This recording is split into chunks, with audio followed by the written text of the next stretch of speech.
ములక్కాడ లేదా మునగ ఒక రకమైన చెట్టు. దీని శాస్త్రీయ నామం మొరింగా ఒలిఫెరా. ఇది మరింగ ప్రజాతిలో విస్తృతంగా పెంచే మొక్క. ఇది మొరింగేసి, మొరనసిఐ కుటుంబానికి చెందినది. ఇది విస్తృత ప్రయోజనాలున్న కూరగాయ చెట్టు. ఇవి సన్నగా పొడవుగా సుమారు 10 మీటర్ల ఎత్తు పెరిగి, కాండం నుండి కొమ్మలు వేలాడుతుంటాయి. విటమిన్ ఏ, సి, సున్నము, పొటాషియం ఇందులో ఎక్కువగా ఉంటాయి. ఆకును కూడా వంటల్లో వినియోగిస్తారు. పచ్చటి ఆకులే కాక కొంచెం నీడలో ఎండబెట్టి, పొడిచేసి నిలువ కూడా ఉంచుకోవచ్చు. అవసరమైనప్పుడు సంవత్సరం పొడవునా అందుబాటులో ఉంటుంది. సి విటమిన్ తప్ప మిగిలిన పోషకాలేవీ నశించవు, తగ్గవు.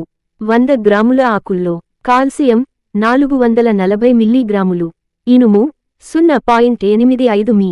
గ్రా. బీటా కెరోటీన్లు అధికంగా ఉంటాయి. వేరు క్రిమిసంహారిగాను, గనేరియా, సిఫిలిస్ వ్యాధులకు మంచి చికిత్స. ఆకులు, బెరడు, వాత, కంటి సమస్యలకు మంచి మందు. ఆకులు మంచి ఎరువు. పాడి పశువులకు ఆకులు బలవర్ధకం. పాల ఉత్పత్తి 43 నుండి 60 వరకు పెరుగుతుంది. మునగమాను నుండి జిగురు పదార్థం లభిస్తుంది. వస్త్ర, తోలు పరిశ్రమలలోనూ, సౌందర్య సాధనలోనూ దీన్ని విరివిగా వాడుతారు. ఇలా వద్దు చాలా మంది మునగకాయ గుజ్జును మాత్రమే గోటితో తీసి తింటారు. చెక్క వదిలేస్తారు. ఇలా చేస్తే అందులోని పూర్తి పోషకాలు అందనట్టే.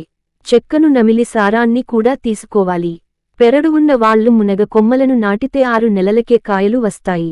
హైబ్రిడ్ రకాలైతే మరీ ఎత్తు పెరగకుండా కాయలు ఎక్కువగా వస్తాయి. మునగ చెట్టు ఎక్కవద్దన్నారు కాని మునగను తినవద్దనలేదు మన పెద్దలు. భౌతికంగా ఎంతో బలహీనంగా ఉండే మునగ మనిషికి అంత శక్తినివ్వడం విచిత్రమే. దీని చెట్టు బెరడు, వేర్లు, ఆకులు, విత్తనాలు, పువ్వులు అన్నీ చాలా దేశాల సాంప్రదాయక వైద్య విధానాలలో ఉపయోగంలో ఉన్నాయి. జమైకాలో దీని కాండం నుండి నీలపు వర్ణకం తయారు చేస్తారు.